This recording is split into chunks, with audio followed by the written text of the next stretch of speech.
RocketKatz Gaming. Oh, talk. Playoffs? Don't talk about it. Playoffs? You kidding me?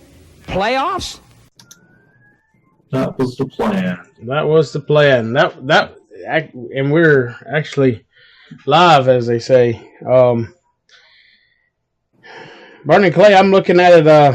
The division leaders, they get to take a week off to sleep, I guess, or you feel like they'll be practicing real heavy. Oh, I'm sure. I mean, they'll finally know who they're gonna play after the first week, depending on how all those turn out.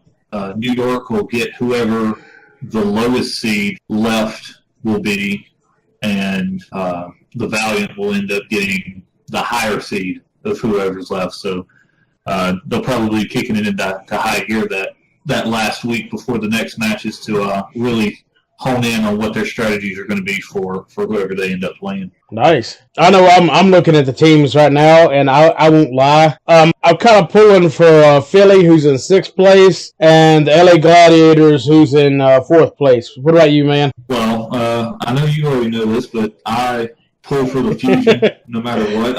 I'm a Fusion fan, so of course I'm going to be pulling for them to destroy the Uprising.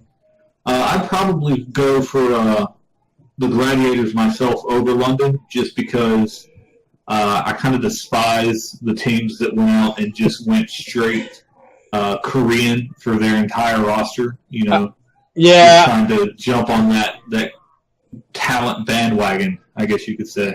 But I really can't talk too much about that because Philly has nobody from America, if I'm not mistaken. They're the European team. Yeah, they definitely have one of the broadest reaches as far as players from different countries out of the Overwatch League, in my opinion. But I'm not really that bad against Philly because at least it's some people from different areas. They didn't just go out and buy a team from the best country in the world. Let's just go ahead and be honest. Korea, up till the last half of the season, has been just dominating esports, Overwatch included. But the last half, Americans have started to kind of get their grasp a little bit on how to handle the Koreans, or am I wrong? Well, no, it can definitely appear that way. I know, just kind of going back and reviewing how the season went from stage 1, obviously New York has been the team. Oh, yeah. They lost one match in each of their first 3 stages. That was it. And then really in the last stage, once they clinched that overall number 1 seed, they kind of just coasted, honestly.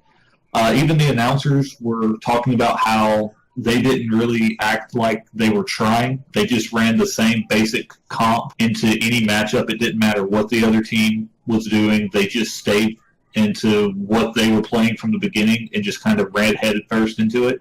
And even then, they were still winning half of their matchups, regardless of whether they had the advantage in the comp or not. So I don't care what happened in the last stage. New York is still the team to beat by far when it comes to the playoffs. I'll say that in Overwatch, which is a very meta-dependent game that changes so rapidly from patch to patch, them just skating in, phoning in the last part of the season after they locked it in, to me, could be a doomsayer in this playoffs. Now, I'm not saying that it's going to cost them, but they could have took that time and got more acquainted with something like Bridget, which is going to be heavy in the meta. I mean, I may be wrong, but what's the meta going to be for the playoffs? Are they going to have the new Hanzo or not? Because as far as everything I can tell, they're pretty much going to be playing off Season 11 patch.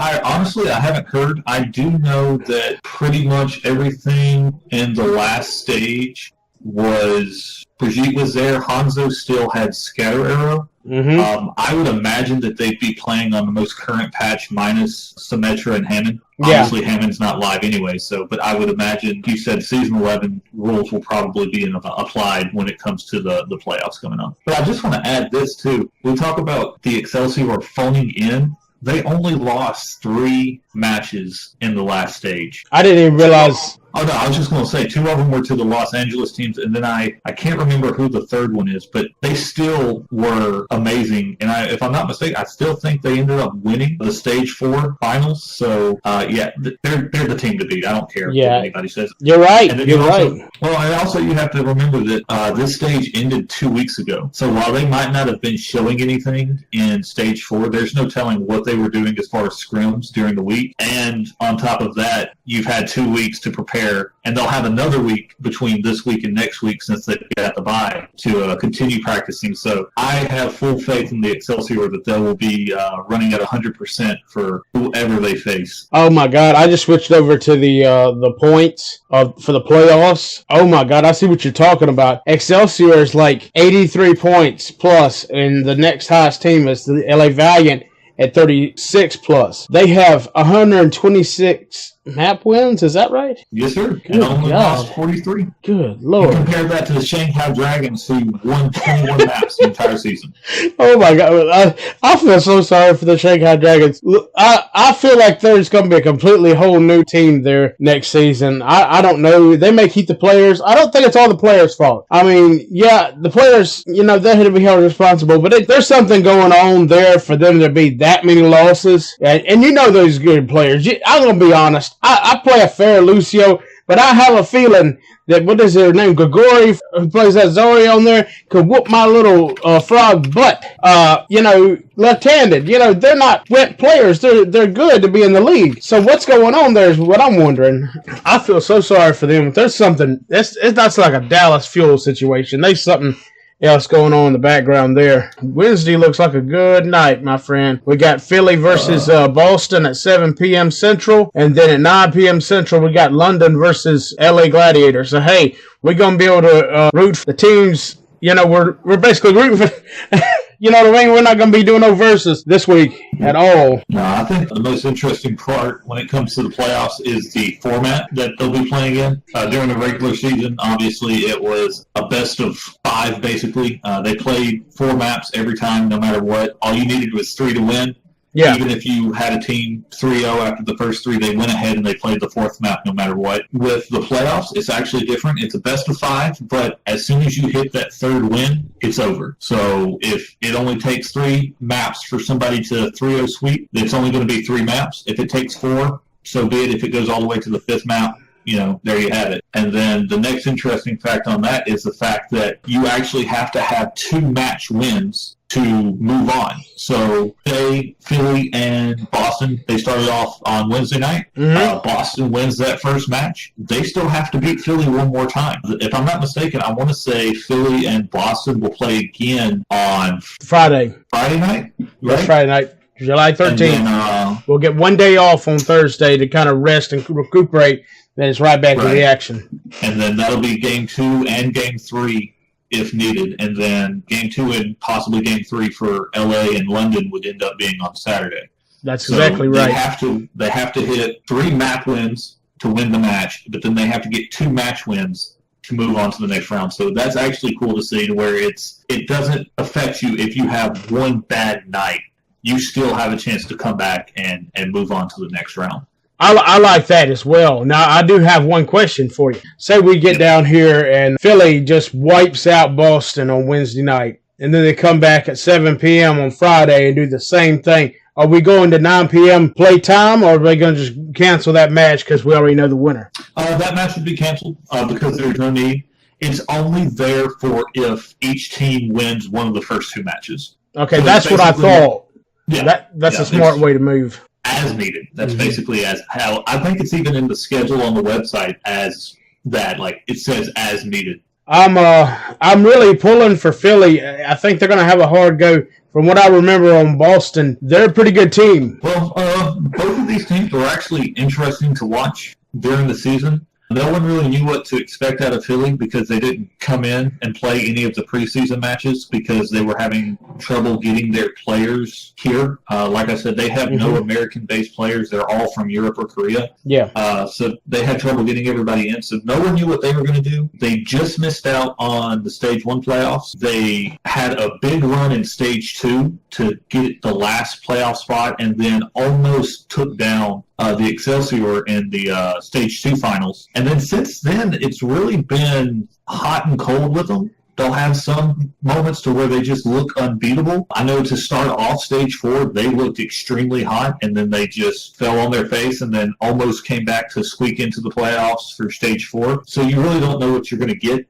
if they play up to how they're supposed to play. Sounds like they get a little cocky at times and have it fall off and have to get better again. Well, I don't know if it's cockiness. Just from watching, the team that they started off with wasn't the team that they finished off with. Like, a lot of times, they had a tank duo called Fraggy and Poco. Mm-hmm. They played pretty much the entire first 3 stages nonstop. But when they got into the 4th stage, they've got Sato and Happa, who are a Korean duo. They were both eligible to play, and then they were the tank duo for the last stage. So, and it started off really well, and then it's like teams caught on. But the interesting thing is they've actually had a really good series with Boston the entire series. They've played each of the first 4 stages. Boston has won 2. Philly has won 2. So this will be the 5th and deciding match of the series. So it'll be good to see who comes out on top in Season 1. I'm glad you said that because that makes me feel like it's a lot more neck-and-neck fight, which is what I want to see. I don't want to see get down to the playoffs and this one team get run away. I want to see this to be the best of the best Overwatch. I want to see every fight be who's going to win. We don't know. It may be Reinhardt may charge in, Reinhardt may die. You know what I mean? We don't know who's going to win for sure.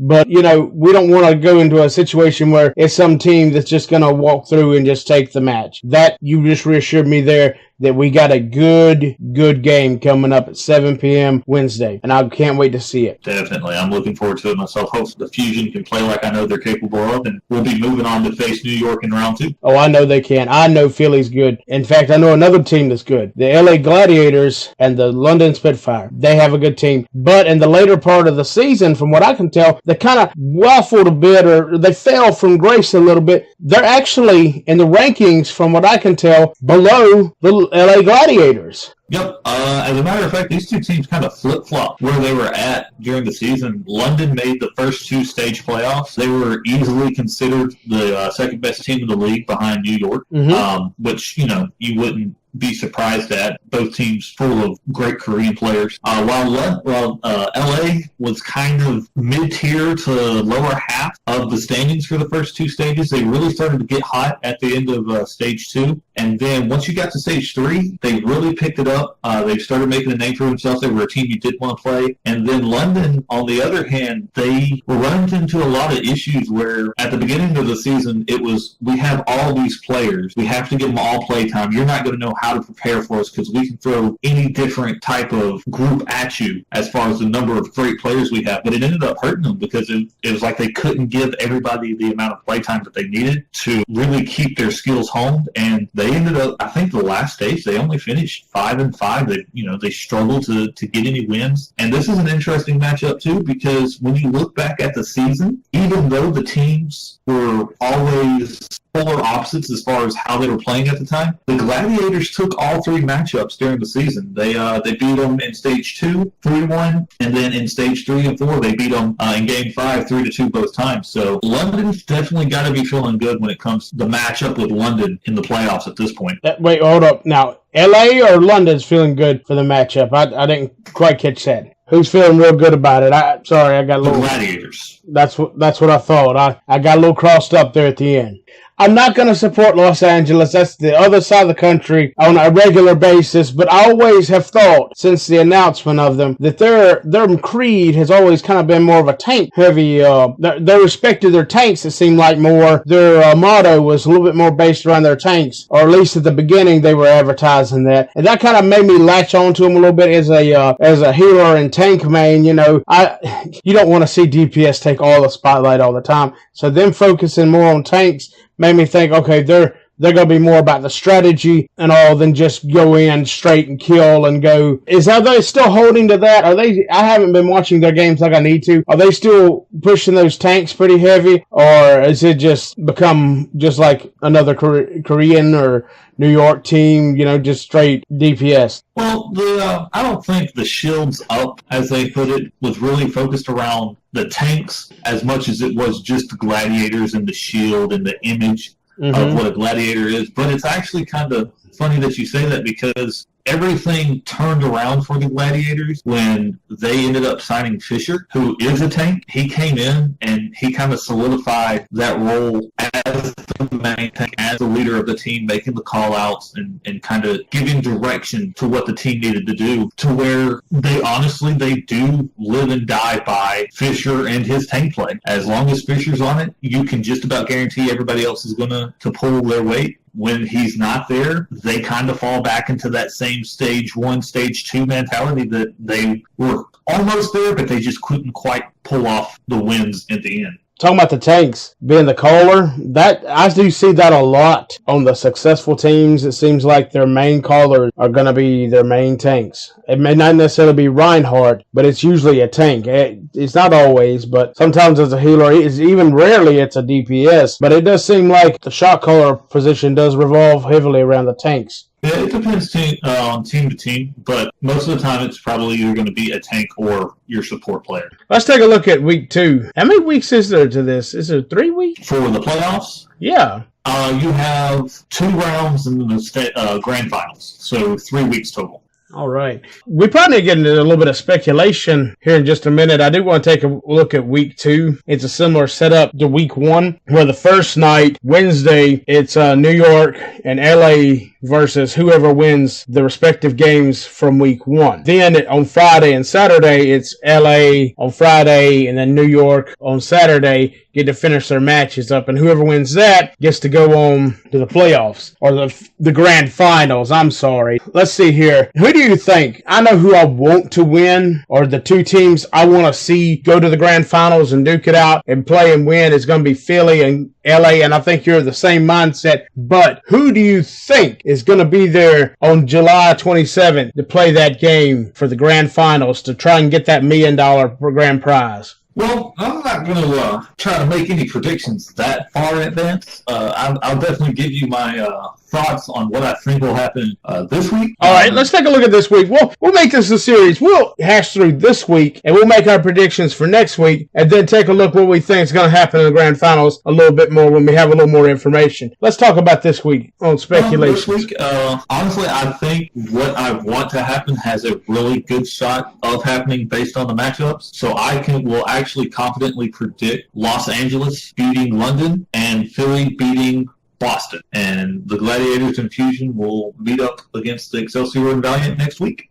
I feel good about that, too. I'm going to give a little leeway real quick for my own prejudice for those 2 teams. You know, I'm kind of biased towards them, so I got to say, okay, there's a chance London may work their issues out, but I think LA's pretty much set in there. The one I'm worried about and the one I'm pulling for more than LA is Philly. That match between them and Boston is, I think, going to be the matches of this week. Is going to be the neck and neck. Who's going to win? I think that's going to be the one that's I'm less sure on. I think in the end we'll see that P and that purple line up. I try to put Korea in here, ain't I?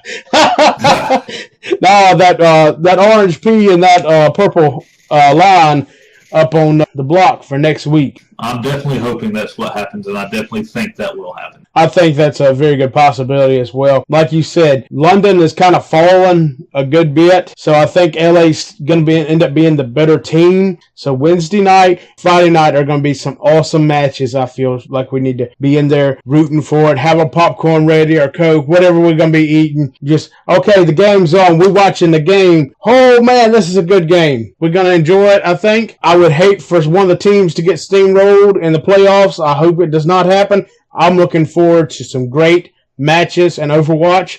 The only thing I'm not looking forward to is none of that new Symmetra, because that would be an awesome shakeup. You got to admit it. Teleport the enemy team all over the place. Or not the enemy team, but your team. Season 2. You'll get that in Season 2. I know I will, but I don't want to wait till January. Besides, you know I'm waiting for that. When does she go live? I know that's not part of this thing, but when does she go into competitive? We'll figure that out later. And maybe she went in tomorrow. I don't know. I think that's pretty much it for this week in Overwatch League predictions and in our view. This is Puddle Jumper and Burden Clay. And we're signing out. Have a good week and catch you in Overwatch League. Watch them playoffs. We'll catch you back same time next week.